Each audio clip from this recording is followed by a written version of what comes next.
Bonjour tout le monde, je suis très heureuse de vous retrouver aujourd'hui pour une nouvelle vidéo. Comme vous avez pu le voir dans le titre, il va s'agir d'une vidéo wishlist. Juste pour expliquer le terme wishlist, s'il y a des personnes parmi vous qui ne connaîtraient pas, c'est tout simplement des livres qui nous donnent envie de lire, qu'on n'a pas encore en notre possession, mais qu'on aimerait beaucoup lire. Donc là, la wishlist que je vais vous présenter aujourd'hui, c'est une wishlist qui concerne les livres de la médiathèque où je travaille. Il y a plein de livres à la médiathèque qui me tentent beaucoup et là, on va dire que c'est ma wishlist prioritaire par rapport à d'autres livres que j'ai déjà mis dans ma wishlist et que j'ai pu rajouter grâce à des avis d'autres booktubeurs, d'autres influenceurs ou en passant en librairie quand j'ai noté des titres, moi personnellement. Et là, c'est depuis que je travaille à la médiathèque, forcément je suis entourée de livres toute la journée et il faut bien dire que certains me tentent pas mal. Donc je me suis fait une petite liste de tous ces livres qui me tentent vraiment beaucoup et pour moi c'est prioritaire dans le sens où après j'aimerais bien les lire pour pouvoir les conseiller aux usagers qui fréquentent la médiathèque et également en faire des coups de cœur, etc. Donc j'avais envie de partager ça avec vous dans cette vidéo, donc j'espère que ça vous plaira. Et donc c'est parti, je vous présente tout de suite les 15 livres qui se trouvent dans cette wishlist prioritaire. Je les ai classés en 3 catégories. Tout d'abord, il y aura des romans policiers, ensuite des romans contemporains historiques et pour terminer, des romans de l'imaginaire. Je commence avec les polars et le premier qui me fait vraiment envie, il s'agit de L'invité de dernière minute de Jason Rekulak. Si vous me voyez zioter par là, il y a mon ordinateur portable et du coup, j'ai les couvertures et les résumés, comme ça c'est plus simple pour moi pour suivre. Celui-ci me tentait beaucoup puisqu'il va s'agir d'un père de famille qui va aller assister au mariage de sa fille. Sa fille apparemment va se marier avec un milliardaire, le fils d'un milliardaire, mais son père arrivé là-bas au mariage, il sent qu'il y a des choses qui sont pas très nettes et tout à coup il va commencer à s'inquiéter pour sa fille. Voilà, qu'elle se marie avec cet homme-là. Il va y avoir des choses pendant la soirée qui vont lui paraître très louches et donc ça me rendait vraiment très curieuse. Donc c'est pour ça que je l'ai mis dans ma wishlist. Ensuite, c'est un thriller psychologique, Une jeune fille sans histoire de Shari Lapena. J'en avais lu 2 ou 3 de Shari Lapena il y a quelques années et c'est le genre de thriller psychologique que j'aime bien. Ça n'avait pas été des coups de cœur mais j'avais passé de bons moments de lecture. Du coup celui-ci me faisait envie. Ça va se passer dans une petite ville où tout est toujours très calme, tout le monde se connaît, il ne se passe jamais rien. Et un beau jour, malheureusement, une adolescente va être retrouvée sauvagement assassinée. Et donc là, tous les habitants vont commencer à avoir des doutes les uns sur les autres. On va verrouiller les portes, on va faire plus attention quand on sort, etc. Une sorte de paranoïa va s'emparer de cette petite ville jusque-là très tranquille. Et surtout que cette jeune fille qui est morte était une jeune fille sans histoire, d'où le titre. Donc voilà, ça me rend également très curieuse. Ensuite, il s'agit d'un cozy mystery historique, Meurtre dans la crypte de Irina Shapiro. Nous sommes au lendemain de la Première Guerre mondiale. Un docteur va s'installer dans une petite ville pour exercer son métier. Mais un beau jour, un meurtre va être découvert dans la crypte de l'église. Pour cela, il va s'associer à un détective qui est arrivé aussi en ville et tous les deux vont mener l'enquête. Donc je trouvais le concept sympa, moi j'adore les cozy mystery. Et là qui se passe après la guerre, j'imagine dans les années 20, ça me tentait vraiment beaucoup. Donc voilà. Ensuite, il s'agit d'un premier tome, Les enquêtes de Flavia Deluce, le tome 1, Crime sur le paillasson de Alan Bradley. Donc celui-ci j'en ai vraiment beaucoup entendu parler sur la chaîne d'Aurélie, le Melting Pot d'Aurélie. Je vous mettrai sa chaîne dans la barre d'infos. Elle avait eu un coup de cœur pour ce premier tome l'année dernière, elle en avait beaucoup parlé sur sa chaîne. Je l'avais noté dans un coin de ma tête mais à l'époque il ne m'attirait pas forcément plus que ça. Je l'avais acheté pour la médiathèque. L'héroïne est une jeune héroïne puisqu'elle a 11-12 ans me semble-t-il. Elle est passionnée par l'étude des poisons, par la chimie, etc. Et dans cet ouvrage, elle va mener une petite enquête.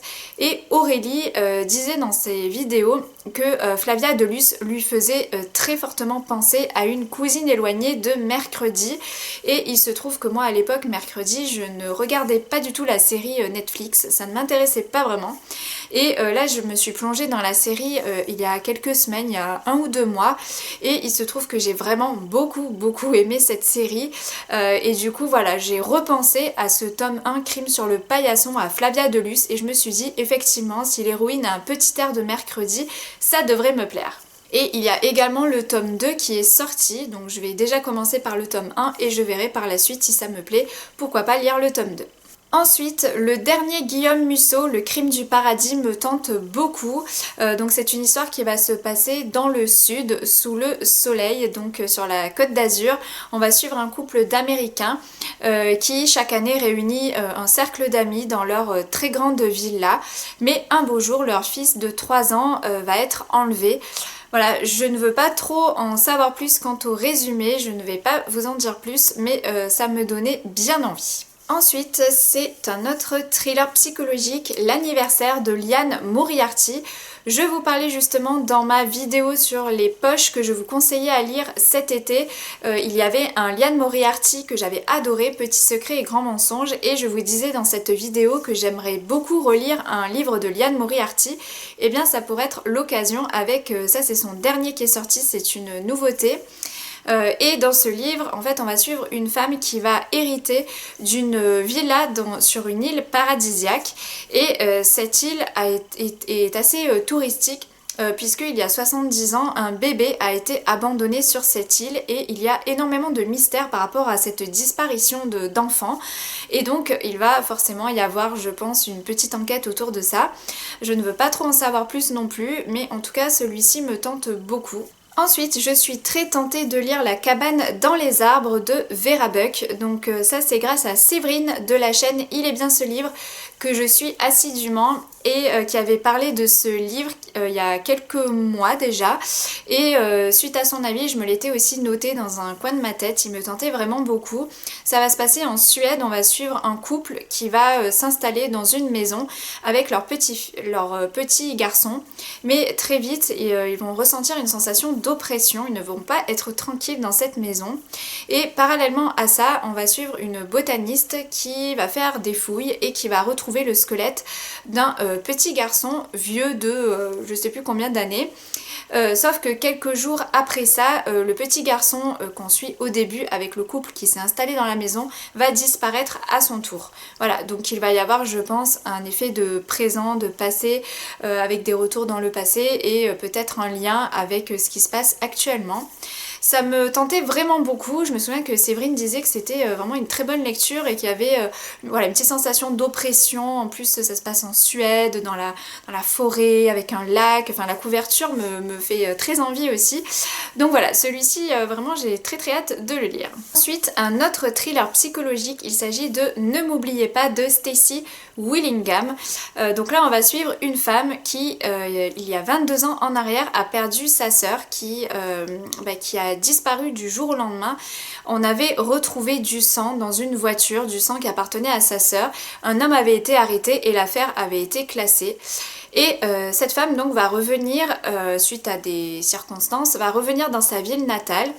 Et elle va retomber sur un journal intime de sa sœur. Et là, il va y avoir, elle va réouvrir un petit peu cette enquête et je pense qu'elle va commencer à enquêter elle-même sur la disparition de sa sœur parce que elle va s'apercevoir que tout n'est pas clair dans cette histoire.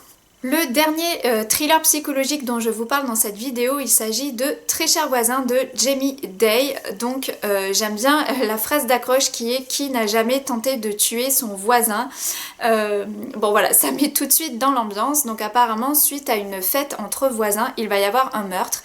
Et donc j'imagine que tous les voisins vont se soupçonner les uns les autres. Donc moi j'aime beaucoup ce style d'ambiance où voilà, il y a un côté oppressant, un genre de huis clos parce que que je pense qu'on va être toujours dans le même quartier avec les mêmes habitants. Voilà, moi c'est ce genre d'ambiance qui m'attire dans les thrillers psychologiques. J'adore voilà, quand ça parle d'histoires de famille, de couple, de voisinage également. Voilà, donc celui-ci me fait très envie aussi. C'est terminé pour les romans policiers, maintenant je passe aux romans contemporains / historiques. Je commence avec Le souvenir de l'Amandier de Marine Alata aux éditions Charleston. C'est le Grand Prix romanesque 2026.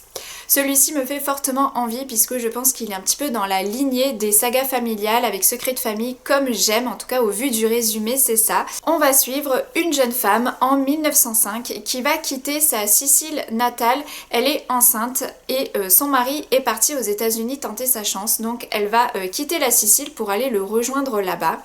Ensuite nous sommes dans le présent avec une jeune femme qui est blonde aux yeux bleus et qui n'est absolument pas typée sicilienne, donc elle va peu à peu se poser des questions et elle va se demander qui est son père. Et du coup voilà, ça va forcément être une histoire de secret de famille, etc. avec des alternances d'époque j'imagine. Celui-ci me donne très fortement envie. J'espère que voilà, c'est un petit peu comme les autrices que j'adore, Lucinda Riley, Clarissa Barr, etc. J'espère que ce sera un petit peu dans cette même lignée. Ensuite, un qui me donne très envie, c'est Tu m'avais promis de Maud Ankawa. Je vous ai parlé de Maud Ankawa également dans ma vidéo où je vous conseillais des poches à lire cet été. C'est une autrice qui écrit des romans contemporains avec une touche de développement personnel, donc moi j'aime beaucoup. J'en ai lu 2 ou 3 d'elle, notamment Kilomètre Zéro qui fait partie de mes livres préférés. Et celui-ci me tente aussi, alors pas forcément pour l'histoire centrale, ça va être une relation entre un père et sa fille, des relations voilà, père-fille. C'est pas forcément ça qui m'attire le plus, mais plutôt le côté dépaysant puisque nous allons partir en Afrique. Ça va me faire voyager. Ma sœur l'a lu et elle a beaucoup aimé, notamment ce côté-là où c'est très dépaysant. On a l'impression d'être vraiment en Afrique du Sud. Donc voilà, moi c'est plutôt ce côté-là qui me fait envie dans cette histoire. Ensuite, un contemporain qui me fait envie, il s'agit de Mamma Mia de Serena Giuliano. Il faut savoir que Serena Giuliano, c'est une autrice que je n'ai absolument jamais lue. À la médiathèque, on en a bien 7 ou 8. Je n'ai jamais tenté. Je ne sais pas pourquoi. Voilà, ça ne m'a jamais forcément attirée. Mais là, au vu du résumé, ça m'a donné envie. Donc je me suis dit, pourquoi pas tenter cette autrice avec ce livre-là, où on va suivre une jeune femme qui, suite à une déception amoureuse, va quitter la France pour rejoindre son pays natal, l'Italie. Et donc voilà, elle va mener sa petite vie là-bas dans un petit village tranquille et apparemment donc on va suivre voilà, sa relation avec les personnages, notamment dans un petit café, etc. Donc ça a l'air tout cocooning, tout cosy, une lecture peut-être idéale à faire pour l'été. Donc écoutez, j'aimerais bien tenter Serena Giuliano avec ce livre, pourquoi pas. La catégorie contemporain historique est terminée, maintenant je passe à la dernière catégorie qui est science-fiction fantasy. Un livre de science-fiction, dystopie, fantastique, je sais pas trop, qui me tente beaucoup. Il s'agit de Ceux des limbes de Camille Brissot. Je suis tombée dessus par hasard à la médiathèque en rangeant les livres, j'avais lu le résumé et ça me donnait envie puisqu'il y avait un petit côté qui me rappelait Stranger Things, une de mes séries préférées de tous les temps.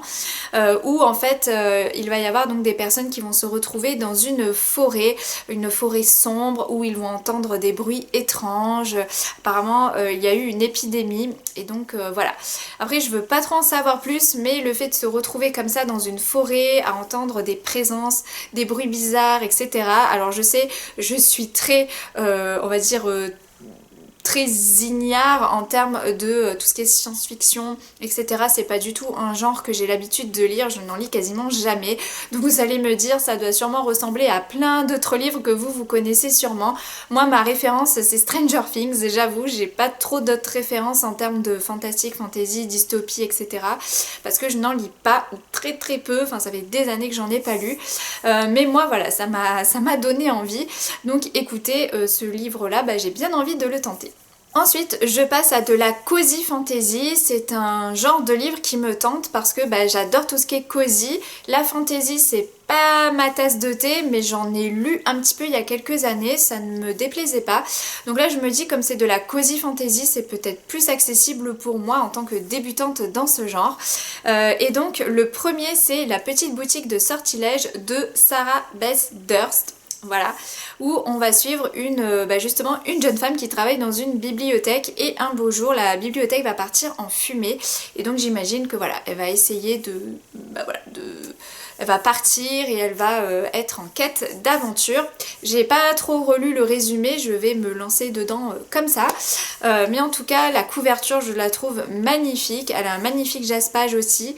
Et ce livre-là, ça fait déjà un bon moment qu'il me tente. Donc il faut que je saute le pas de la cozy fantasy. Et le dernier livre dont je vais vous parler dans cette vidéo, c'est aussi de la cozy fantasy. Il s'agit du tome 1 du Sorcier au coin du feu, l'âtre enchanté de l'auteur d'Elem Hack. Donc là, il va s'agir d'une histoire de sorcier qui est aussi le cuisinier du nouveau roi dans un château. J'ai pas trop besoin d'en savoir plus. Moi j'ai vu sorcier, j'ai vu château, tout ça me donne très envie. Donc ce livre me fait envie. J'aimerais découvrir vraiment ce genre de la cozy fantasy, soit avec ce livre, soit avec La petite boutique de sortilèges. Mais en tout cas, ces deux me donnent vraiment très fortement envie. Et voilà, la présentation de ma wishlist bibliothèque est à présent terminée. Et maintenant, je vais vous faire bosser. Et oui, il n'y a pas que moi qui bosse ici.